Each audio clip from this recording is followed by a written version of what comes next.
I'm Dr. Ashley, And this is Sherry. and this is From Her Point of View.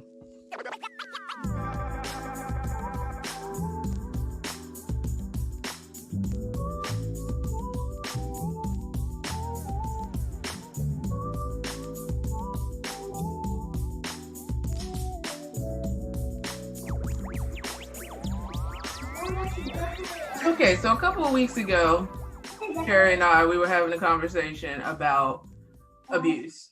And the conversation sort of went to where I said it was pretty safe to say that almost every woman has experienced some form of abuse in a relationship, as a child, in the workplace. And more specifically, the conversation was around sexual abuse, experiencing sexual harassment or molestation, rape, all those types of things. So we got a little, group of people together, and then we're going to talk about it. What's on your mind? So I guess we could start with physical abuse because we know that that's a very common thing that happens in relationships. It's so crazy we just brought it up because I was talking to my sister last night and I told her about a situation I had where the guy that I was dating at the time, it was late night. He was in a mood. He didn't hit me and I can't remember what he was doing, but he popped his arm out the socket. So his own arm, like whatever he was doing, he popped it out the socket. And I had to take him to the emergency. And I'm pissed because it's like 3-4 o'clock in the morning. And now I got to take him to the emergency because you acting a damn fool is how I felt. And like, I have no sympathy for him at the moment. I'm just like, stop playing. He's like, no, for real. Like I popped my arm out the socket. And I remember getting to the emergency. And after we got checked in, the nurse asked me to come out into the hallway because she wanted to confirm that this wasn't domestic violence. And I was like, no. Like you did it? No, so you all had been in a fight. So she thought we were fighting, and that's how he pulled his arm out the socket. And I was like, I don't ever think that. Because how else would you do it? Like if I told her he was screaming, hollering, and punching the wall. I don't know. People have ailments and things like that happen. Well, this wasn't the first time. And maybe the time. My arm, but if I do swing, it depends on how hard I swing. It pops out of the socket. So I guess it's and it's 3 o'clock in the morning, right? What are you doing at 3 o'clock in the? No, I was in the bed. He was having a moment, but I was ignoring him in his moment, and I think he was like punching the bed or he did something, and it just popped out. And I thought he was playing, and he wasn't. But what kind of fucking moment? Can we curse? Yeah. What kind of fucking moment is a grown man having at 3 a.m.? Yeah, that's why I said were y'all drinking. No, I remember being in the bed, and I guess he wanted to talk about something, and I didn't want to talk about it. Right. Like, I'm going to sleep. Because it's 3 a.m. Exactly. We'll talk about this shit tomorrow. So that wasn't enough. And he was having a whole moment, and I want to say he was like hitting the bed or something. But nevertheless, he pulled his arm out of the socket. We go to the emergency 4 o'clock in the morning, whatever. And she says, can I see you in the hallway? And I was like, sure. And she asked me, is this a case of domestic violence? And I was like, no. And I was actually shocked that she asked me that, but not thinking at this time of the morning, he pulled his arm out the socket. I looked pissed that we're even here. And it was, I was so embarrassed. Did they ask him? No, they pulled me in the hallway. No, I'm saying, but even she probably did. I'll be interested to know if they've asked him. You shared something with her. You said that you were like he was third to. Oh, I didn't say nothing. Oh, you didn't share that with When her? we got there, she was like, "What happened?" And I said, "Ask him." Oh, Sherry, yeah, that sounds like it. Well, I did, but this is what I'm saying. I didn't know that was a thing, and that is a thing. Just like when you go to the doctors now and you get a physical and they say, are you depressed? Do you have thoughts of suicide? Like it's like standard protocol now. Not to ask you if you were in domestic abuse because of a dislocated arm. No. Wow. But that's what I'm saying. I'm surprised. And I'm so to the point, like you said, like even the 7 different forms of abuse. And it's like with women experience, I'm really wondering if she asked him. So I don't even know, because when she pulled me in the hallway, it was like, well, did you ask him? was I beating on him? And that's how he Right, pulled his arm off the yeah. sock? I don't know. I just know that she asked me. And when I got back in the room, I was livid. I was looking at him like, fool, you got me in here at 4:00 in the morning thinking you whooping my ass. Yeah. When in reality, you was really having a moment. Like, but that it's very abuse is common and I was women gonna don't say talk that. about it. And that's why Or she they asked just you. or they just fight back. They think You're this is not the norm. talking. When she asked you what happened, you're like, ask him. Mhm. Those are like signs of abuse. You're like, Right. she never Right, says that's why we're anything. asking He you always that. has to That's be why the we're person to speak. That's why I asked you was, why did she ask you that? Because y'all come to the house around 3, 4 o'clock in the morning with dislocated arm. I'm not gonna be like she's an abuse. But if her action give me that, then yeah. Yeah. I didn't even think about it. I know there's different signs that they are trained to see Yeah. Exactly. in a domestic situation. I used to have in one of my many social service positions. And so we used to do intakes for parents. And I had one parent, she was like, I can't do this till my husband's here. Oh. Let me check with my husband. And then finally one day she like came, I was like, oh, is everything okay? She's like, yeah, I just need to get away for a little bit. And then like she, as the trust builds, they begin to open up. But it is when people are afraid to speak. Yeah. And it's like, they always have to confirm with someone else. That's more than just, we communicate well as a couple. Yeah. Yeah. So I need your permission. I'm not allowed to give too much information out. That's emotional abuse. That's emotional. That's mental. And physically, he probably is What's beating the her, result? and we don't even know. Like, what is the punishment for not following the rules? Yeah. Right. Emotionally. So what's interesting, as you were naming this, you're like, every woman's experienced some type of abuse, and I'm like, I have not. Right. I have not. I'm physical, mental, emotional. Not even the mind fuck, because we all get that every now and again. I feel like mind fucking is mental abuse. You know what? No, and let me tell you why. So, and what was interesting, when it came to my mind, I thought about the indirect impact So of you never abuse. cried over a cat? I've cried, but I don't think that's abuse because I cried. And I'm very harsh. And you all know me, my backstory is like, so since 15, I have been responsible for other people. So I do not have time to be like, I don't have time for moments. I'm like, it's brief. And I'm like, all right, get your shit together. Allow yourself that time. Don't sit in it. So I just had that mindset that I'm not going to allow something to continually happen to me. And so that's why I'm like, but I think about indirect impact of abuse because I grew up in an abusive household where my mother was physically, emotionally, mentally abused. And when you watch that as a child, you make two choices. Because I think about myself and my sister. We grew up in the same household. We are polar opposites when it comes to relationship things. So I would not be surprised if my sister wound up in an abusive relationship. Whereas I'm like, oh no. Yeah, you're not even going to get the opportunity to begin to do that to me. Same here. And we may argue or something. Because to me, I feel like that's things that happen. That's life. Like, so I feel like you have to, and maybe I just like, maybe it was abusive and I just didn't realize it, but I'll be like, no, won't happen to me again, ever, you're done. Yeah. Like I'll cut a nigga off in a minute. Short. I'll cut anyone off, friend, foe, whoever. Like if this is not beneficial to me and my mental well-being and my physical well-being, it can be in my mix. Yeah. And so, so I don't think, I don't, but I think I'm like that because I indirectly experienced abuse in watching it. And I was like, that can never be me. So that's kind of the stance I take on it, I guess. So I've been mentally, emotionally, and sexually. Never, I could say physically, but not literally physically. Because I feel like when you cause the tussle, you can't call abuse. So physically abuse. If you hit that man, grab that man, choke that man, do that, you caused that. You cannot say that's not abuse because you started it. And he's fighting back. He's defending himself. Right. Okay. So I agree with that because now I've had that. Like I've had altercations, right? But I wouldn't call it abuse. Right. That's why I wouldn't call it physical abuse because agree. It was something I caused. He didn't just come up with a boom daily. You know what I mean? Like, so abuse is unwarranted. Abuse is unwarranted physical interaction that you did not ask for or cause. That's how I would categorize it. And you have to be careful because an altercation could can easily turn into abuse, depending on the person's restraint and or your restraint. Like you got to a point. So and if you easily push him and he just go to commence the whooping your ass, Yeah. that's abuse. because it like if you take it too far, like if Okay. you try to beat me, Because if I go like in this restraint, and you beat me down to the ground, you got some abuse. yeah, that's and you the got issue. abusive tendencies. Like Right. that was waiting to come out. Like you Right. was waiting for the opportunity. You was waiting for me to just tap you. Mhm.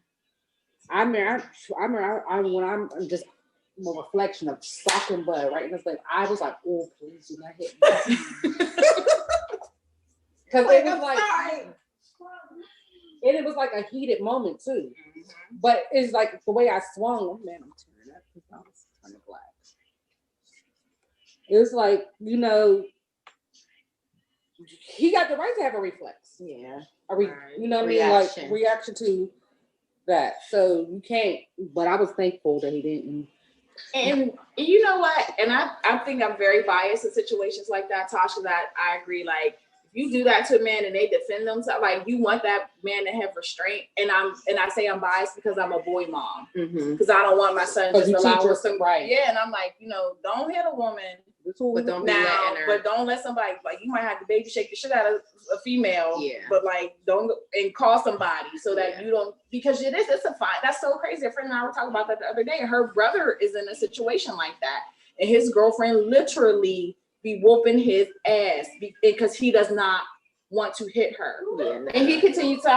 And I'm That's always crazy. like devil's advocate, and it's literally the boy mom in me. Yeah. I'm not saying like women did something to, you know, to receive, like you said, when it's unwarranted.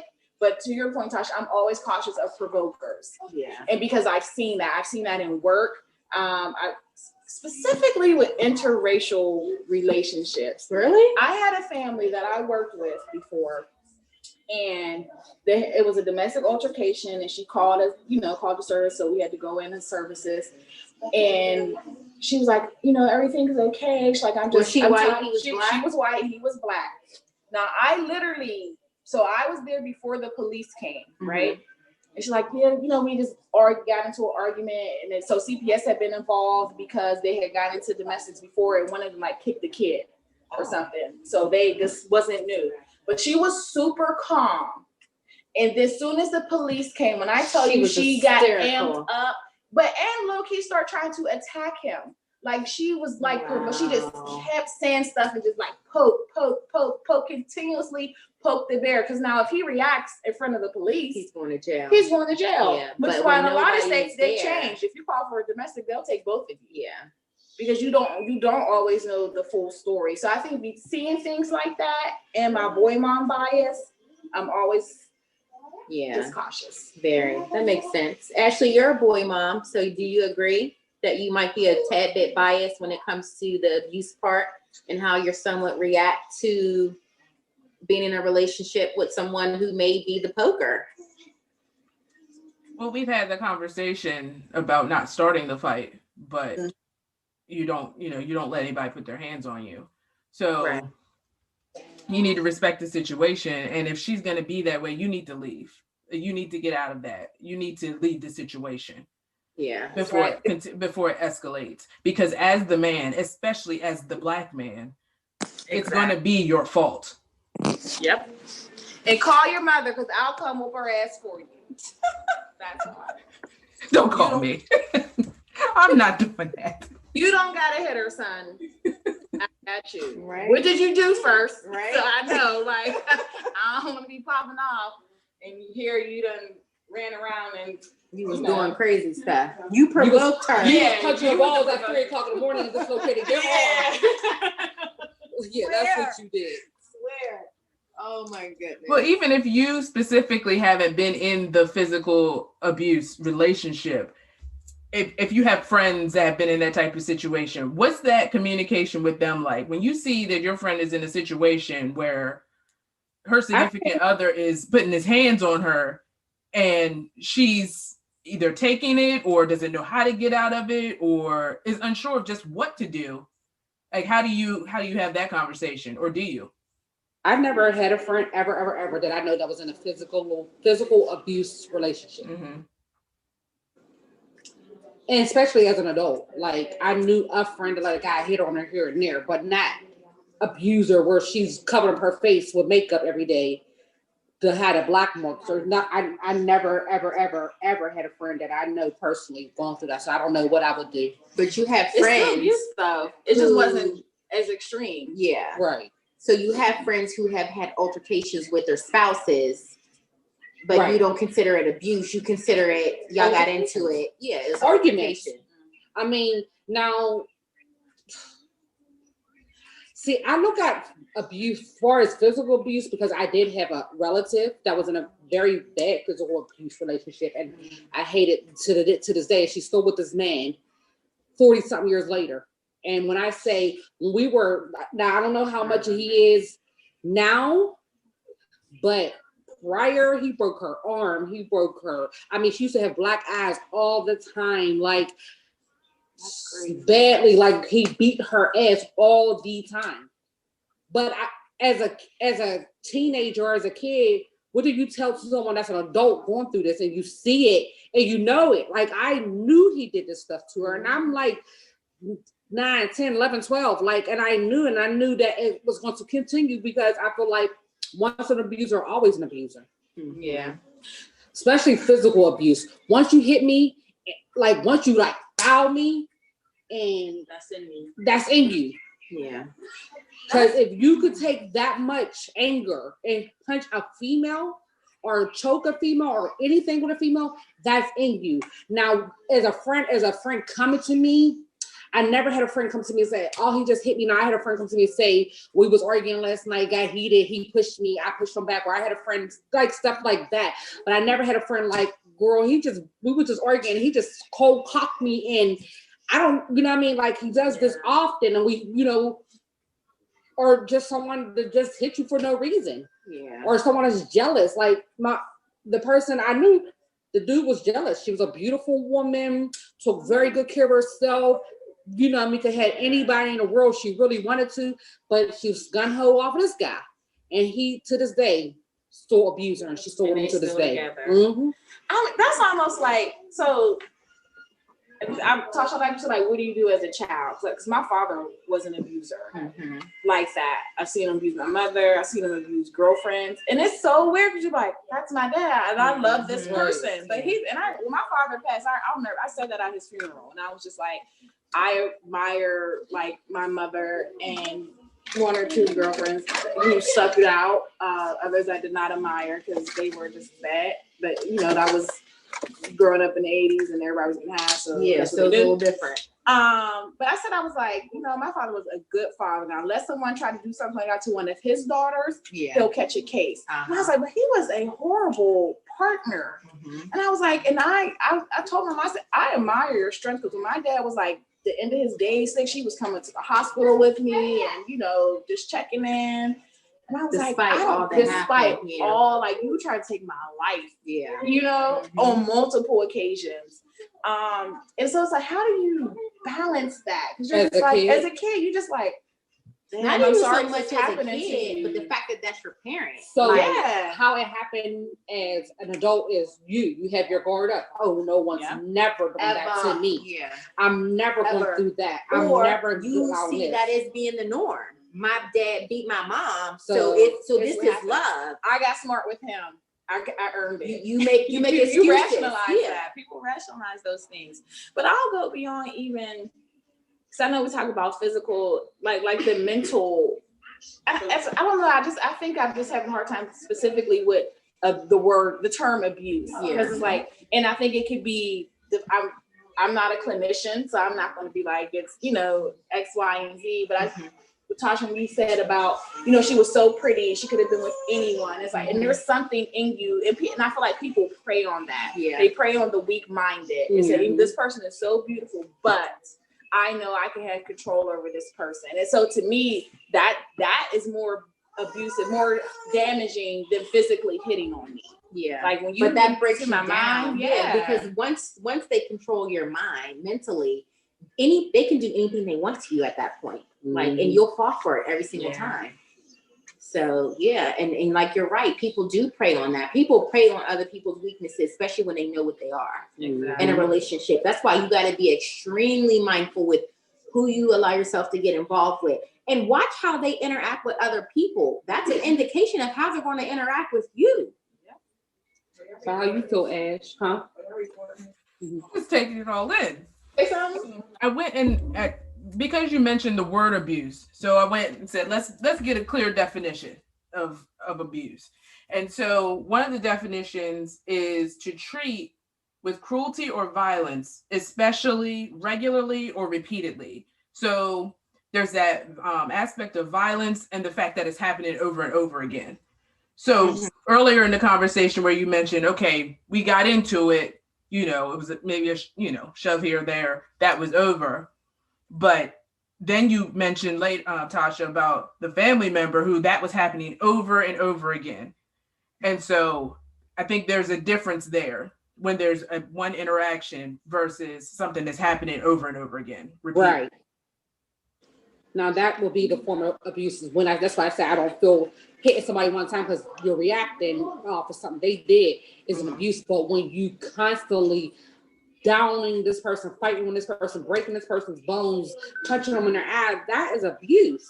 Yeah. So like I said, I feel like I haven't been in a physical relationship, mentally, emotional, and sexually. I have sexually I would say because I did sex with people I didn't want to, because I didn't want them to be mad, or I didn't want them to go somewhere else, or I just was like, oh, you know what I mean? Just stuff like that. So it's stuff like that.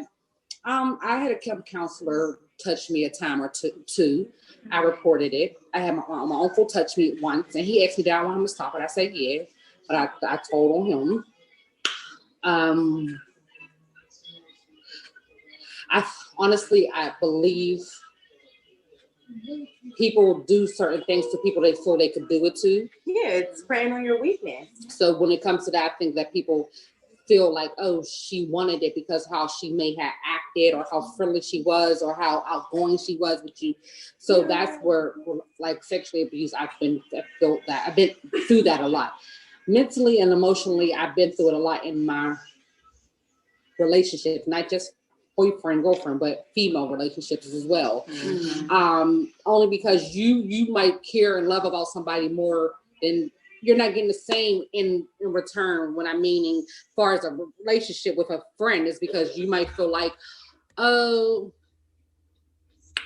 I did this, not just on doing nothing physically or buying stuff, but just like, I'm there for you. Right, but you don't feel like you get the same in return. So that emotionally, it's that one-sided relationship. but that emotionally can drain you, and Speak on it. and it emotionally can like abuse y'all, because I feel like that person knows, You take advantage of it. right, and that person knows, and they're taking advantage by keep doing what they're doing. So I feel like I said, you could be emotionally and mentally abused by whether it's him or her, meaning you and a guy you're dating, or just And then your friend. friendships.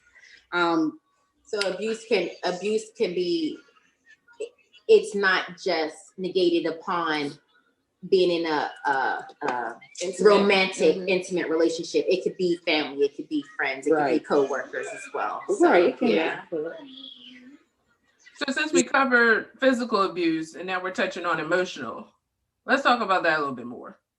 So hold on, let's ask this question. Could financially, well, okay, I guess I could, because a lot of people say that they are financially abused, meaning that they don't know how to save. They don't know how to make sure they pay their bills on time every month. They're very freely and spendingly with their money In a relationship. in a relationship. Yeah. Hold on for a minute. I think we were still on emotional. Okay. Let's not get ahead of ourselves. But with like financial abuse, I'm thinking that for example, in a romantic relationship where that person controls the money to an extent that they won't allow you to be an adult and make decisions about certain things. They won't even include you in decisions that are made for the household financially. You have no access to the money. You don't know what's going on. Well, my husband's in a financially abusive relationship. So yeah. He's capable. He could do it if he had But to. if he doesn't find it cruel or violent, I don't think he can. But you know, I mean, Finds it cruel or violent that you control the money. Did you sometimes- say, give me the check and here's your allowance? Yeah. Yes, I did. Oh, damn. But blink twice if you need us to take you out. Look, when his stomach come out, so you can only get 300. Yeah. But he's okay with that. So Right. that's not really no, right. But you have those. Well, I didn't know what it relationships. was, so that's why I was asking, like, what is financial abuse? 'Cause I didn't know there was a, So let's talk about financial abuse. But now Let's that talk when they about- break it down to, I was thinking, like, was it like people that don't pay the bill on time, people that don't know how to save? Like, was that what we're considering financial abuse?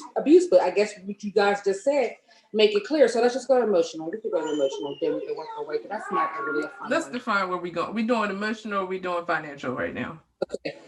Emotional. we Yes. go emotional. So what's emotional abuse? I think Tasha was on the right track. Or you Yes. have a Go ahead.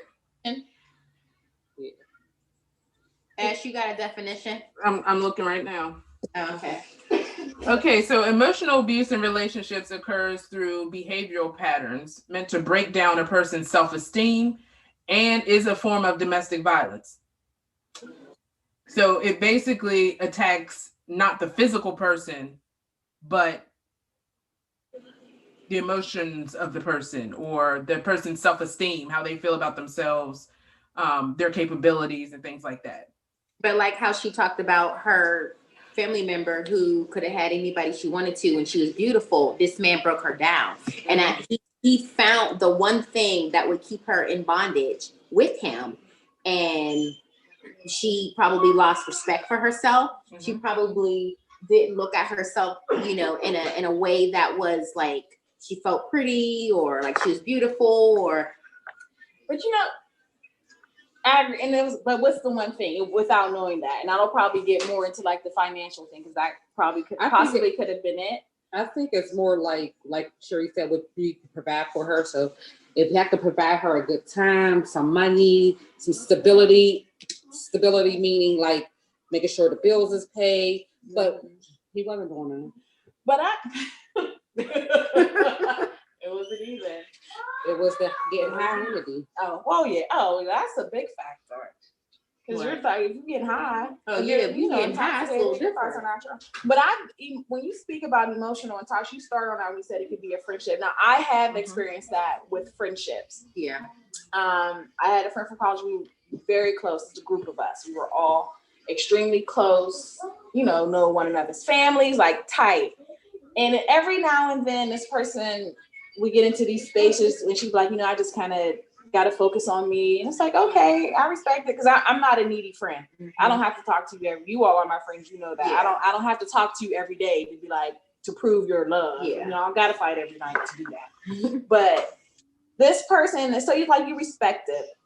And then they come back and it's like, well, I just, sir, I just need to be in a different space. And life is like, okay, that's how you rolling. I ride with you. I'll check in, call me when you up to talking or whatever, whatnot. If you want to hang out, I'm here.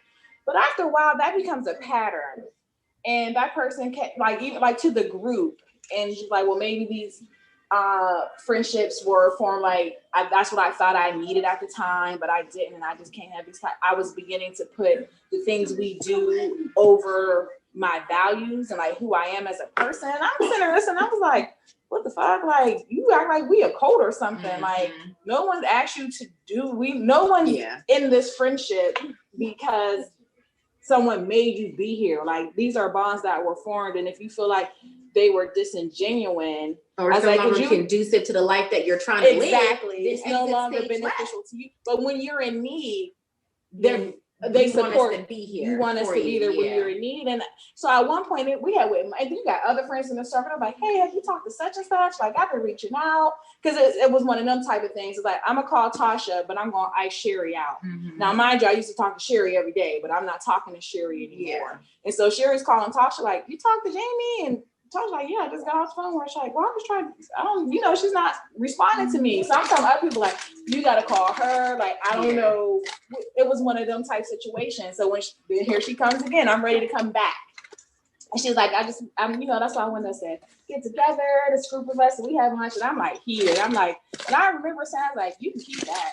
Yeah. I was like, at this juncture, I said, you can keep that. Because we have gone from young ladies to grown adult women. And this has been the pattern. And I literally said to her, I said, you are like an abusive boyfriend who come back and say, I'm not going to do it again. Yeah. And I was like, and I don't have the space for that in my life. Mm-hmm. I said, now I can't speak for everybody else at this table, because if they not choose to doing do that, I wish you nothing but the best, no harm. I continue to pray for you and literally wish you well, but I cannot hold space for you in my life and that flakiness. Yeah. So I've been in of course, an emotional relationship with my first boyfriend, but I wouldn't say of course not in my marriage, I wouldn't think that, but friend-wise, I had a friend, and we all know her. And she was a very emotionally abusive, and she would just like fall out with me, and then like you said, come back and be like, oh no, I'm here again. And then fall out And with you me would take again, her back every single time, which you really can't understand, because even we all know it from a relationship standpoint, but we never talk about it from a friendship standpoint or a family member standpoint. And for a lot of friends, I feel like our friends get more passes than they should as a friend, because if you're my friend, you wouldn't be doing this to me in the first place. You talk about that jealousy. You have friends who can't take seeing you happy. Yeah. And it's like, oh, when we were single, like it's all great. And the friend got in a relationship. Because you're not the needy friend, you're like, go ahead, girl, be with your man. But when you get that, it's like, well, you always got to be around. Are you allowed out? You begin to hear them snide comments. Yeah. That's interesting. When in reality, as a friend, you're supposed to support me no matter what. Like, emotionally, be available when I need you. Just like I'm available to you emotionally when you need me. I have friends who I can't even think about calling them when some shit go down, right? Exactly. But you call me on the drop of a dime, 5:00 in the morning, I need you to come get me, and I'm right there. Let me even think about calling you 5:00 in the morning, and you're just not there. You're not even available to provide encouragement to me. Like if I'm having a bad day, you're like, hey girl, I'll call you back. Let's talk about that. Wait, what?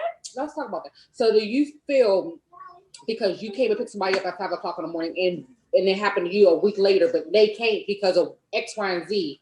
No. Or they just because they don't want to? No. So for me, it's a pattern. Like, what is the return on the investment? A friendship is an investment. I'm giving so much to this relationship. What am I getting out of it? And it's been times where you get a pass. I don't expect you to be there all the time, but be there sometime. But you got people who ain't there ever for you, and you're always there for them. Right. And being there is not necessarily a favor. It may not be you got to be the person to pick me up at 5 a.m., but I might be the person to stay on the phone with you till your ride gets there. Yeah. Or I'm just going to make sure you're okay. And it's not. And if I do that for you, I'm not doing it because I expect it in return. I did it because this is the type of person I am. But I'm a real big read the room kind of girl. Mm-hmm. And it's like you said, it's this pattern. And there's certain things from certain people we know we can't expect. I was really big on that with my goal planning, and what's my vision for 2021? And I'm like, who needs to be in my life to help me get there? Who do I need to let go of in my life to get where I need to be? Mm-hmm. And it's not, I had a friend who got upset because I was like, oh, I'm not upset, but I know where to put you. So there's certain things that I can say be around, but you just can't be around. Yeah, you may not be more as much in my inner circle, not because you didn't do something for me, but this is just where our relationship is.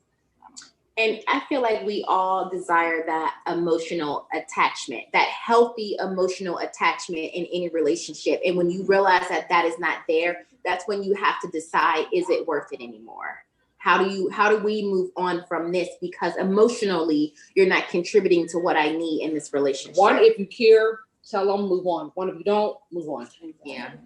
And it is, how much do I value the relationship? And that goes back to like, what do you do as a friend who, if you're seeing a friend in that type of relationship, whatever type, be it a friend, be it the intimate relationship or a friendship relationship, platonic. And I'm like, I'm noticing this, like, have you noticed this? Like, this has been a little different. Like, are you good? You know, are you good? Holds can ask 10 questions in one to a person you got a good relationship with. And I'm like, sure, you good? Yeah. Everybody know, but like, are you good? Yeah. And you know, you don't have to say more than that. And that can either open the door, and it's like, just to say like, I'm here, I know that I'm here. But I'm not going to pry into your business. But Right. if you need me, I'm available. Exactly. Yeah. So before I asked Ash, that was a friend of mine. She said, because she told me yesterday, the day, not literally yesterday, but a day before, she was like, oh, I'm going on a date with such and such, and he came in town, blah, blah, blah. I'm like, oh, okay. So the next day I seen her, and she said, I think we was around each other for like maybe a half an hour or so. She was like, oh, you didn't ask me how my date was. I said, I'm not friend. I'm not going to ask you how your date went. But if you tell me, I'm going to be that open air. Yeah. So, but what made her feel like you needed to ask her how things that's went when it comes to instead of her wanting to divulge the emotional information? Relationship, because she might got an emotional feeling about me not asking her, how did your date go yesterday? Right. But that comes and it happens. You know what I mean? Like, that is an emotional for someone else. That could emotionally hurt you. Like, damn, I really look at her as a friend. Why did she not ask me how my date was when I just told her yesterday I was going on a date with Dude, and he told me he's in town. Yeah. And I told her, I said, well, one, I'm not that friend to apply into people's like business. Like, I don't care how we are. I don't care if we best friends or not. I'm not getting in your business. Yeah. You want to share with me, you're going to share with me. You know what I mean? Now, I'm like, well, that's nice. I'm glad the relationship, the date went out fine or everything like that. But I guess that says a lot, because there is certain friends that if they told me they were on a date with somebody, You might I ask. might ask them. But that But person not is this probably like person. normally a secretive person. Like, Yeah, you normally she don't tell is me a about secretive you. person. So not I'm even not that gonna she's ask. a secretive person. She's a secretive person, and then the guy that she was going on a date with is like married. So. Oh, So yeah. did you really want me to know? Yeah, and that comes Like, I'm into- surprised you even sure you going on a date with that person. And that comes into where I feel like I don't be wanting to know business, because if it got back, it's like, oh, well, she knew he was dating. She was with my husband or something like that. Like, I don't know his wife, but I'm just saying, you just never know. Yeah. So, You and then don't I'm put married. yourself- You don't want to support that. And there's nothing wrong And with that's that. another reason why you didn't ask, because you don't want to support that. And unfortunately, that's just what it is. And so I feel like her asking you why you didn't ask me about my date was she was looking for cosign. She was looking for you to cosign what she was doing with the guy, when in reality, you don't care. Right.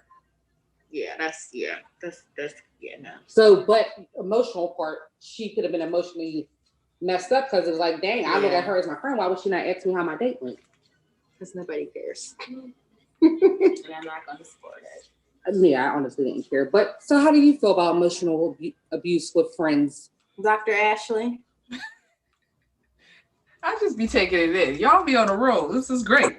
I'm like, I know she be taking it in, but let's, So one of the examples that came to mind for me was in a romantic relationship, and we're talking. You guys have been talking about friendships, but in a romantic relationship, for example, when you're having a conversation, you're confronting your significant other, and you say, such and such happened, or I really feel that you did this to hurt my feelings.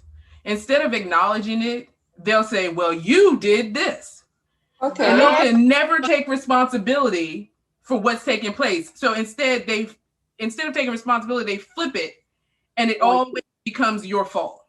So that's one of the forms of emotional abuse that came to my mind when we started talking about this, because that's something where you can't take responsibility for your actions to the extent that you will gaslight and flip it and make it something else just to get the heat off of you. And that also turns into manipulation and emotional blackmail and all of those types of things. See, Jamie, I did. Oh my God, I'm sitting here So now reevaluating my Jamie's- whole life. Right? She's reflecting. But Wait I a don't, minute. so she didn't look at because it. I did look at it as abuse. Yeah. And I think about like toxic behaviors, which Mhm. I feel like the term toxic is way overused. So I didn't look at it So as whew, abuse. I want to talk about that. Yeah, Or it's even when like you're out and toxic. somebody makes a joke and then they allow you to be the butt of the jokes and feed into it and don't take your side and keep jabbing at it. That's emotionally abusive because you know how that makes me feel. You're supposed to stand beside me, but you just Right. leave me out there. Yeah. And this is relationships, romantic relationships. And that's all relationships. I feel like it. If you have a friend or someone that you're in a relationship with, you care about, you're not going to allow them to be the butt of jokes. You're not going to allow people to demean them. But then you have situations where a group of women, I'll just use women as an example, Mhm. where, you know, they throwing around a bitch word and they saying, hey girl this, hey girl that. And the way that we talk to each other on the outside looking in seems very demeaning and disrespectful, right? But that's how you all talk to each other. But you know, in those situations, I'll just use 5 chicks, right? Those 5 chicks know when someone's crossed the line. Right. But but out of the 5 chicks, does one person say, hey, you know what, you've gone too far with that one, or you should have never said that to her, or you should have never did that? See, I've never been in those relationships because my friends, we don't do that. I feel it depends on the But I've the been in connection. situations where I was the outsider looking in, like, damn, you talk to her like that, and I'm the one nudging her, like, girl, you good? Like, but not actually even saying it's not knowing. even just talking reckless to them. It's like a butt of a joke. Like, oh Right. girl, that is, it's not a joke though. it's You not a can joke see to me, or I the take a person, pic to it. Like, oh girl, there's something about me. Like people, I hate for people to talk about my snoring. I don't give a fuck. I snored at 110 and I snored at 210. Okay, I'm a snorer. I snore. So when somebody make a joke about it, I get offended because I always snore all And my it's life. not something you can control, Right. So yeah. So to me, those, like when you try to be harmful to me, like you're intentionally trying to harm me, it's just like I think I would call it out. Like, you know, that's not cool. You Or know, it's such assessing and such. my real character. Yeah, Or you gonna see it, exactly. or you gonna Like, see it you on know my this face, person or struggles you gonna see it in my with that. face. Yeah, and there may be friends who just like, I'm gonna change the subject, like read the room. It's like, like that was fucked up. But like, it's the relationship you all have. I'm like, why would you say that to her? And then I'm the type of person like, now you want us to get on you, and ain't nobody say nothing when this, you know, like, see how it feels. But I don't know. Yeah, that's You have to be. It's a fine line. It's a fine line, and it depends on like I guess the level of connection that group of people have. yeah. And there's certain people like now my sisters and I may do that with Oh, one we do another. that a lot. It doesn't, that doesn't make exactly. If other people heard the things we say, but I no one else you can. not gonna come in here and do that Exactly. to us. This is what we do, but you can't do that. So yeah, Exactly. there's different levels in the relationship on what is okay and what is not. So, Dr. Ashley, you said something that kind of struck me when you were talking about being held hostage emotionally. Mhm. So I'm in this 2020 dating scene. It's so ghetto out here. Dating is ghetto as hell. It's like when you're in your 30s, dating is just for the birds. Yeah. And so you just be wanting to, like, especially if you find a person and it's the game that keeps being played, whether you're playing it, he's playing it, it's the back and forth. But then you realize, and I was like, I am emotionally held hostage to this person. It's like you are blocking me from opening myself up because we keep doing this dance. Yeah. And not knowing what's happening, and I go back to it because that's what's comfortable. Because it's ghetto as hell out there, and I don't want to be out there in the ghetto in these streets. So let me come And although home. the known is not what you're looking for, Exactly. the unknown is way more scarier. And Exactly. so therefore you don't. And then, but even it may be what you're looking for, and that because there's times where I'm like, I don't want that. I'm not ready for that, you know. And so I'm not even going to put like all on the guy. This is definitely a two-way street in that. But whether I allow myself to do it and that person's unknowingly doing, like, it's happened. It's like, oh my gosh, I'm emotionally held hostage. Like, I cannot. And I had a friend tell me, she's like, you give off taking vibes. And I'm like, I don't see no ring on any finger on my hand. I'm single. She's like, no, you give off taking vibes. And I'm like, I'm emotionally held hostage. How you get out of that? Because that doesn't mean that person's intentionally, but they may not even realize that they're doing that. It's like, this is what I've allowed in my space. Mm-hmm. So I just wanted to go back to that really quick because I thought about that. I feel like when you think about being emotionally held hostage, if you take the time out to really sit down to think about where does it come from, like how did it come about? I feel like it's something that you could figure out. Something this person has done for you or to you made you feel some type of way to make you feel secure in that relationship enough that when that relationship was over, you always felt like you could come back. Like, I think it's the sex and the connection you have with that person, regardless if you just they make you feel good. yeah. It does. So emotionally, And you're it's not still- a bad thing. No, it's So, and that's not. how you be like, it's not a Because bad ultimately, thing. that's to what feel you this should have way. with the Yeah. person that you're with. But when you're not with that person, or you don't want to be with that person, how do you break away from being held up emotionally with them when this is not what you want to do anymore? Right. For Sugar, whatever get off the reason. pot. Yeah.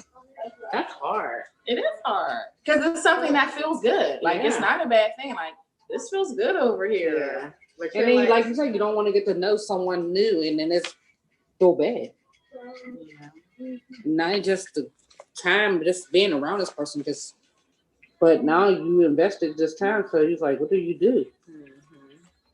So let's talk about that, about being in our 30s and being on the dating scene. You say it's real ghetto out there. Terrible. Yeah, because Dr. Taylor's married.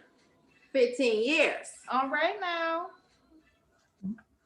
Is it 15 years? Yes, it's been 15 years.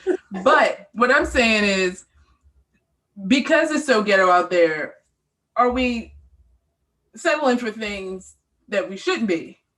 Oh, For absolutely. fear of having to go back out there into that pool. Absolutely not. That's been my motto probably for the past few years. You have to be greater to, equal to, or greater than. Okay. And, you know, I don't.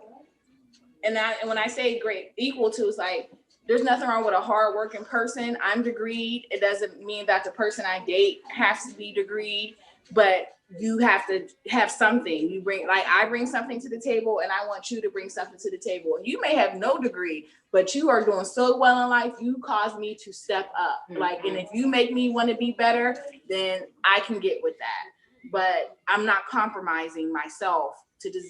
I don't want to be on the struggle bus with no one. I can struggle with my Especially when own. you ain't been struggling, I mean, in certain ways anyway. Exactly. But now I'm with you and we And struggling, for real. like- Yeah. That doesn't work for me. That math does not add up. I feel like I can't really comment on the whole dating in the, well, yes, I can. Dating in 30s, but I've been in my relationship now for 5 years. So to get out of this relationship and try to Married, be dating, single. girl, married, dating, single, right? So I feel like if this relationship didn't work and I had to start all over, I don't want to. Like, I don't want to Exactly. get to know somebody else because I have built my life a certain way where, I mean, you would bring, what is the word? Starts with a C. Companionship. That's all you're bringing to this. You're going to bring I companionship. get that from a dog. Yeah. Therapy pet. And sex. But really, what are you bringing here that I don't already have? So if this relationship didn't work, I would be cool. Like, I'm not trying to get to know anyone else. So you wouldn't date no more? Probably not for a while. Like, I think I would be like settled on, like, I'm good. I think Like, that you should not date for like 6 months to a year and then go back out there and don't stay Mhm. 2 years now, 5 years now, sure you're still. but I don't not think that I dating. would You be never know who you wanna actively meet. looking. So, but that's the thing. I don't think I would be actively I think looking. within 6 months to a year, you should. Do you? Yes.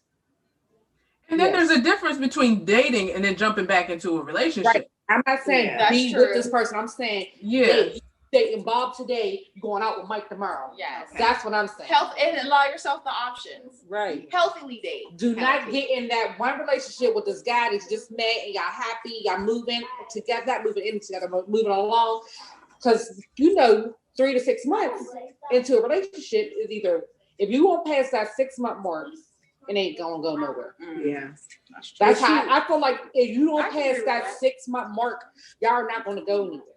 If you feel like you're still questioning y'all relationship or you're still questioning where you're at with him in 6 months, Yeah. You That's are not not the good person. anywhere. And you're and Especially not today in our late 30s. but I'm so glad you said the difference with that though. Dating and like trying to jump into another relationship. Mhm. That's the difference. It is dating is good. Dating is healthy. You should do Dating it. is very And that's how you learn is ghetto out Especially here. And you if- learn what you don't want. You right, like, but I especially went if on you've a been in date, a it was long-term horrible. relationship and then you break up and you stop dating and it's 2 years later, you get comfortable with saying you don't want nobody and everybody needs somebody. I agree. I don't care if it's just for a companionship and you meet this guy, y'all never want to get married, but y'all are the best of Partners, friends. yeah. And I mean, y'all compliment each other. Y'all go out, y'all travel, y'all do cook together. That don't have. Ciao. I don't say that on recording. So yeah, but I think like you said, I would definitely take the time out to maybe actively date possibly, but I would definitely take the 6 months to a year just by myself. I like that. though. Because guess what? And get to That's know 6 months who of you the are. year. You're gonna lose 30 pounds. Skin gonna be clear. Skin gonna be Right. clear. All the Your juices is Right. fresh and flowing. Yes, because you had this Whole baggage new woman. in this relationship, but you love this man, and y'all just came to an agreement that this wasn't for y'all. Yeah. Now, if you in a relationship bad, take that year. Yeah. But if You y'all wanna ended, if bring y'all that- ended good on good terms, 6 months. But if y'all ended bad, take that year. And 'cause that's the beauty of growth as we get older, that you could be like, this is not working for us. Whereas opposed to you, when you younger, somebody got cheat, damn near kill you to be like, fuck you, I'm out of here. Yeah. No. But as we get older, we're like, you know, this is just not working. We are not Yeah. making each other happy. The And- tolerance is it Yeah. becomes lesser and lesser because you realize now we don't have time for this. Exactly. And I don't want anyone to just tolerate me. Yeah, no. Don't just tolerate me. Yeah.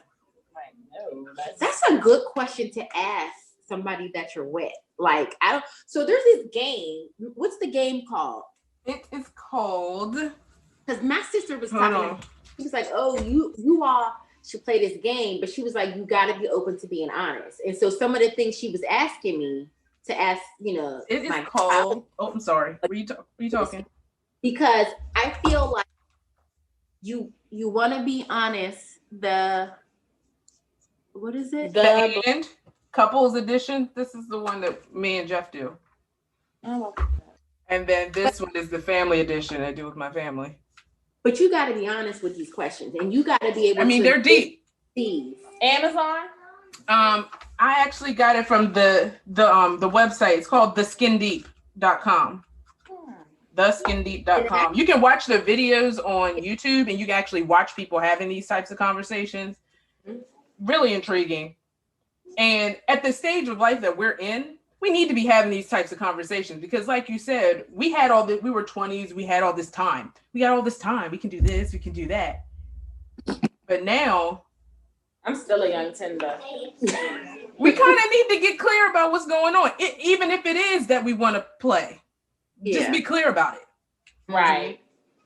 And like Tasha, and I think also at this age, it's the pressures of other people around you. Like your friends are getting married and I feel like you I know have that having pressure children too. Yeah. and all And it's this like, and and you settling. question, where's your life going? Exactly. You got to go to family dinner, and they're all like, "We're such minding their business, Right. minding the business that pays them." And you have to be okay not to give into those pressures to be like you said, Tasha.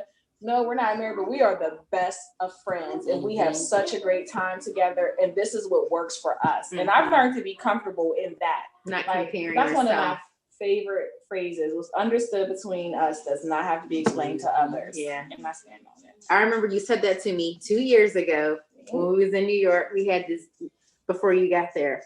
Me and Jane was busting it up when we was waiting for Taylor's birthday party, and we were just talking about relationships and comparing what was going on with me compared to what was going on with her. And there were so many similarities. The difference was, I don't want to say she was stronger in her approach as far as what she wanted, but what she said to me spoke volumes as far as how I was going to move forward. And I appreciate it. And I remember her saying that phrase, and I was like, damn, I never thought about it that way. Like, you don't got to explain shit to nobody. Like, what you do is what you do. What you have is yours. Like, nobody else has to lay in your bed at night but you. So what you're doing and what you're not doing is nobody's business. Because that begins to cause, like, for you to start questioning things that have been good. And if I'm Yeah. like, Tasha, what's up with Bud? You're like, what do you mean what's up with Bud? Like, we're great. That's great. Because Like, what I are accept we as not? great, you might not.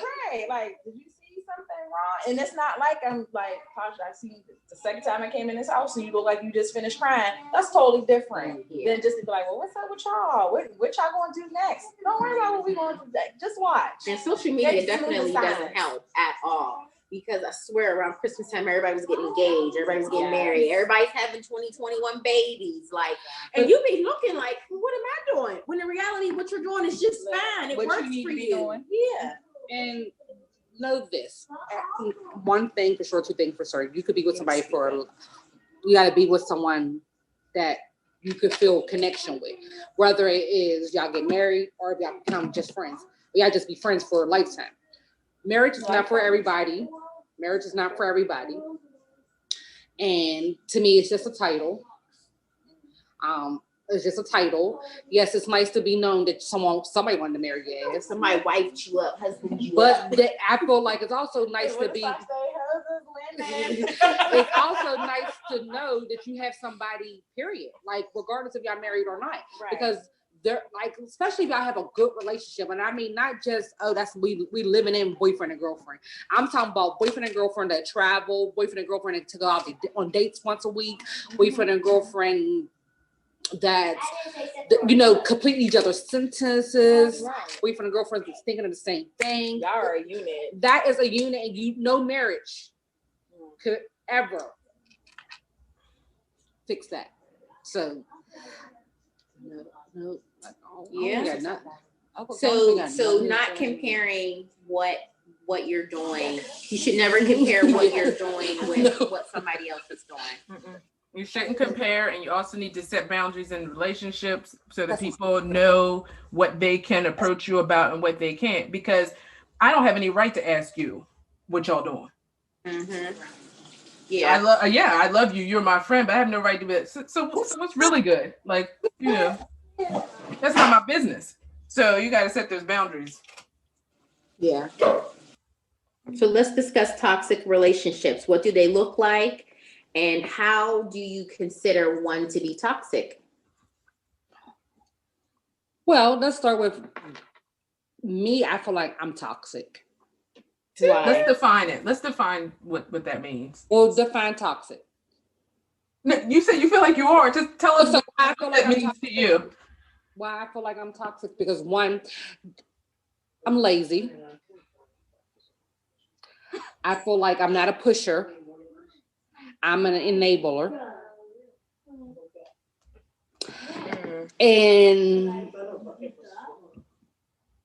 I just feel like that's toxic in certain ways. I do. I don't get that from you. But I mean, first of all, But I she- appreciate you starting with what's toxic about you, because I feel like we're so quick to point out Everybody else. Yeah. I Appreciate that. I feel like I do have ways that if I was like, for prime example, like a friend that I know needs that push, or don't want to drink, or don't want to go out, or don't want to straight turn up, or don't need to, but I don't know no one that don't need to, but I mean, because I feel like everybody need to have fun. Right, you encourage fun. So because I really wanted to like formally like what is toxic. So one, exhibiting symptoms of infection or toxicosis, that's like medically toxic. But this one I feel like pertains to the conversation: extremely harsh, malicious, or harmful. And I would like to think that I'm not a toxic person, but when I think about the term extremely harsh, I can be that way. And my mother tells me that all the time. Mm-hmm. She's like, "You're so harsh." I'm like, "I don't mean to be." I was like, And you're very direct. I am. But I wouldn't And say that's you're how I look at harsh. it. I would say you're direct. But I learned what makes it toxic is how someone else perceives it. And you may not be toxic, but because you're being honest and you're not trying to sugarcoat it, they take it off as you're being harsh and honest. I mean, Right. harsh, That's what I think. but it's not. I'm delicate. Mm-hmm. I like to think so. With But a powerful sometimes- presence. And I guess it's what Hey. is what a person give you, because I would have never got that from you. But it's all what somebody give you and you're giving back. That's true. Because you could be harsh to this person, but I never seen that. Sure. Like I never seen that, so I can't say that you are. But to me, I think when we as society, meaning the Black folks, when we use toxic, I don't think we use the definition. I think we talk about like the crazy girlfriend, the crazy baby mom, the hyped up girlfriend that want to turn up and have fun, and she ain't telling her dude, oh no, or the girl that's pushing her dude to be the drug dealer and get all the nice clothes and stuff like that. That to me is what's toxic. So we just clump. So what we're doing in the community is what you're saying is that we are clumping negativity into one mindset of just toxic. Being toxic, and that's not the definition. Because that's really what you see in these days. That's what people are saying. You see the little memes, the little quotes and stuff like that. It'd be Somebody like crazy, right, irrational behaviors, right. Irrational behaviors. That's are crazy. always Like looked at I as talked being, about, that's crazy. Yeah. Like that's I don't know. But we're not differentiating the two. We're just saying it is one thing. But then I still feel like that all goes to perception. Yeah. Because like behaviors that you and I described, Tosh, we both have not experienced that for one another. Mm-hmm. It's like, I don't get that from you. Yeah, no. But someone else was like, now if you ask my sister that, she might be like, yes. Yeah, in relationships, I don't think that I've experienced toxic relationships amongst friends because like you said, I just cut it off. Like I'm not, like you're doing the most, I can't do this anymore. But in relationships though, I don't even think in relationships because I will say my first relationship because I didn't know no better. But once I knew better, it was like, and I told him, I'm like, you turn me into a whole other person because I don't want to say I'm cold-hearted, but I don't be fucking around for real. Like once I catch on to what you're doing, we can't do this anymore. Red flags. I've learned that. I've taught classes on that. I was like, crazy, don't show up late. It's been there the whole time. We either choose to accept it or we ignore it. And I just told some girl that last week and with her dude and he's not giving her the one. I said, you even leave it or love it. exactly. There's no in between in relationships. There's either you leave it or you love it. Mm-hmm. I agree. That's that. And that's crazy. You said you did a whole thing on red flags. We just did a whole episode, 2 episodes on green flags and how people can identify what red flags are in relationships, but they never talk about the green flags and they never look for those things to say these things make sense for me to have in this relationship. You're just looking at the things that you shouldn't have, not the things that you should have. And red flags show up faster. Yeah. They do. Than green flags. Oh well, green flags. But it's also what are you looking for? You get what you're looking look for. That. You gotta find just that speaks to what we talk about being able to receive a compliment. So if you meet a guy, you're like, they're too nice. Like, something like it's too nice. Like, what do you mean? How can someone literally be too nice for you? But we look for like something's wrong. Like there gotta be a backstory. Yeah. We look for that. You can't just be satisfied for it because you're not used to it either. Yeah. So then you're afraid now. And that's toxic behavior that we have become accustomed to, that someone being nice to us and being accommodating is foreign. And I a few friends and I had that conversation a few years ago, and I was like, that's crazy that we have to question niceties all the time because we're so to the red flags, and then you question the green flags. Yeah. Because that's what we've been accustomed to. Like, nope, something's there, something's wrong. I would argue too, though, that we blended a lot of what we define as abuse as toxic behavior. Yeah. So I feel like we kind of like begin to dive into that. There was a point that you made, Jamie, about when people are nice to you, seeing that as like, okay, so what is wrong? Right. I know I've found myself sometimes being like, what do they want? Like, what are they trying to get out of me? How are they manipulating me with the way that they're being nice? And like you said, that is toxic that we even think that way. Right. It's not common. Like we don't know how to receive what is good sometimes. So it's looked at as being a bad thing because you're being so nice. And even to take it a step further, sometimes when somebody says to me, I love you, it makes me feel like they're trying to manipulate me. Do you want? Like, You know what? But we're taught that as kids, though, and you learn to manipulate early. You know, if you mom, you're like, what you want, or what did you do? Right, You know, like Mom. as children, and we do it too. I've done it to my kid when he was younger. I'm like, what you want, and so I think that's how we get into that. Yeah. So you learn to manipulate. Yeah. Okay. Which How do you turns break that? into situations being toxic. Manipulation. You break the cycle by understanding what's really happening, knowing the difference between the two, and making the proper adjustments as you go along. Like you have to instill, you break the cycle also by instilling into your children, showing them good behaviors, like what they need to see. Because, like you said, we clump it all together, and that's not it.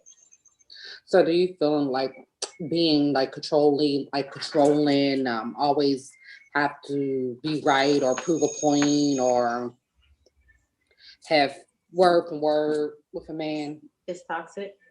It can be toxic because again, toxic is being extremely harsh. Like And when it's harsh behavior. And when I mean So- word for word, I'm not saying like, oh, he said shut up and you're supposed to shut up. But I mean word for word, like if he's a man, he explains something to me and you be like, And oh, question everything. right, or you feel like, But it's also a pattern of behavior. So you got to think about it that way too. Like it's a pattern of behavior. So if you're doing this all the time and he's like, fuck, or, you know, But that's toxic is behavior. yeah, but it's a pattern of the behavior. So if the behavior is you got to keep going word for word, back to back with this man every single time, but y'all not getting nowhere, that would be toxic. Like there's an imbalance here because you can't agree on anything. Somebody always got the last word out, whether it's you or him. Like, what are you really getting out of this? But are you saying that? Is that what you're saying? Like going word for word? It's like if I say up, you got to say down, or is it like because I literally question everything? So if you're like, your husband is like, oh, I want to shop at this grocery store, and you're like, why you want to go to that grocery store? Like you always got a question. Oh, you want to watch this movie? Why would you want to do that? not Like, more, I mean, not even just that, but just say like, let me give an example. I can't give a good example right now. I can't think of something. I don't know. But I just feel like, that's me in my relationship. I always have to Get the last word in? not even get the last word and like say be something. right? Oh, Yeah. Say I'm one something. of them people. It is not even about being right, but I have to say something. It's It's so like, hard for me not to say anything. right. Like I have to say something. Like if you are like, oh, what you going to the casino for? Like I always got to say something. Yeah, it's like okay. Right? It's always something. Like Yeah. But I wouldn't consider that toxic though, unless again it's causing a problem in the relationship. But now I'm not just saying like, oh, where you going? I'm saying like, Somebody, you're so negative. But it's perception. And maybe is that what makes something toxic? Because this is how I perceive it. Like I may be like, damn, Tosh, you always gotta be like, what happened? She's still there. like a naysayer, like, why are you going to the casino? Like, because I want to go to the damn casino. But something like, oh well, I'm going to make sure I sweep them off the floor today. So make sure nobody walking on the floor. And I'm like, well, why you gotta say make sure nobody's walking on the floor? Like Do you take everything personally? That's what it sounds like. I might certain things. And just like sometimes you just gotta like shut up. Don't go looking for the argument. Or say it. You could say it, just don't say it out loud. Like, because That's the thing. Body language says it sometimes. And my face says it all, honey. and that's okay. But he's probably more accepting of your physical reaction than you actually saying whatever it is you want to say. You just roll your eyes. Like, Okay. what's wrong? I know something's wrong. Why are you something wrong? Just the way you acting. I don't have to say. I don't have to say nothing. I just literally. But he's in tune with you as a partner, so that's good. It's like you guys say, I know something's bothering you. Yeah, I don't even have to say. That's but I was like, beautiful. That's I why try to you that. Right? Shut it down. But I wouldn't say that's toxic though. I think that but you gotta also consider what you're doing and how it's affecting the overall relationship. Like in the end, like, are you hurting his feelings? Does he feel disrespected? Like, Are you questioning his manhood? yeah. So then Ability you to make gotta think decisions. about, okay, is what I'm doing really worth doing at that point? But I wouldn't say it was toxic. I think you need to give yourself a little bit more grace as a wife. I feel like I'm a And- little toxic. I do. But he love you down, so and he gonna keep loving you down. I am. I'm toxic. But Has someone said that to you? I was never. about to say fuck them if they did. And she always said fuck them, but it's not fuck them like no one No, said you that. gotta value. some Right, people's you gotta thoughts, value Sherry. like Fuck everything. can't. Fuck everything and everybody. Mm-mm. Goodbye. Because if I value you, and I'm going to take it different. Or you're in my From life, somebody, you're in my so- life for a reason. Yeah. And I'm going to take someone I'm close with telling me I'm So- talking to somebody on the street. Like, Yeah, I don't really Yeah, the talk to people on the people street, that's fuck you. Yeah. I'm not Yeah. really With close to someone people who's close that to me, they're like, you're toxic. I was like, what the fuck? What make you say that? Yeah. right. But do you even know me? Yeah, I was you don't like, even know what? me.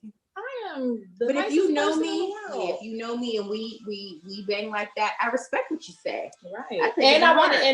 and I would adjust. accordingly. Yep. I'll be like, damn, maybe I really need to take a look at myself. I'm going to work on that. It ain't going to be fixed today, Yeah. but I'm willing to work on it because I value your opinion as a friend. And so you're not saying that to me to be like, damn, bitch, like all the time. You got to say something, you know?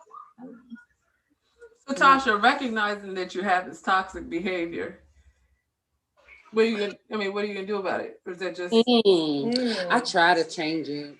I try. because you can recognize me like that's just the way I am, or we can recognize it and say I might do something a little bit different. I have learned to try to listen And not respond as much. and not respond. Listen. I try to listen more. That's good. Because that is the biggest thing is listen, even if you don't agree with it, even if you don't like it, even if you know it's going to fail, I still listen. Communication. Mm-hmm. And sometimes things are misunderstood. So when you listen, you get a better understanding too. And then you're listening for understanding as opposed to listening to respond. And maybe that's what you were doing before. I feel like especially with, but like if you call and say, I want to do this. Oh, I'm thinking about picking this up. Why? What is that going to do for you? And it's like, or it's like, oh, they just pissed me off. And I'm like, why are you that mad? But you got to think about it if the shoe was on the other foot. And that was your situation, and you came to him with those same feelings, how would you want him to respond to you? I say respond to him the way that you would want him to respond to you. Not, well, why are you so mad? Because you wouldn't want him to do that to you. But that doesn't always work. That's knowing your partner. Yeah. So like you said, like what the love languages, what I need is different for what you need. So that literally may not bother him at all. That might be one of his favorite things about you. Like, Because he said, question I got to everything. call my wife to calm down. Okay, See? well, see? But sometimes he'd be like, I don't think he ever was like, just be on my side. I don't know, but I feel like sometimes he felt like that, like just be on my side. Just But he knows you're going to be honest, and you're going to tell even when he's wrong. You're like you said, why are you so upset? Like, why are you letting this person get to you? And you got to stop doing that because you're protecting his peace in that moment. So now, or you could be rah like, oh, well, let's ride out, and they shouldn't have did. And that's probably the toxic. opposite of what he Now, to really me, wanted. that would be toxic because Yeah. I'm encouraging your bad behavior, and you're bringing him back in. That's not toxic, Tosh. Okay, I'm not toxic. You're not. I'm not gonna allow you But to. we've come full circle. That's great. I'm not. Good stuff. You his peace, sis. I'm gonna say be his peace. Be his peace. Mm. That's a challenge. It It is. You've been listening to From Her Point of View, the show curated specifically for women by women, covering a wide range of topics. Though this is From Her Point of View, we want your point of view too. Become a part of the show. Questions, comments, and feedback are welcome through Instagram and Facebook, where we post regularly. Email us at fromherpointofviewllc@gmail.com. Leave us a voicemail at 443-507-8032. Tune in weekly and please share with your family and friends as we can be found on your favorite platforms: Apple Podcasts, Podbean, Google Podcasts, Spotify, and Amazon Music. Thank you for listening to From Her Point of View.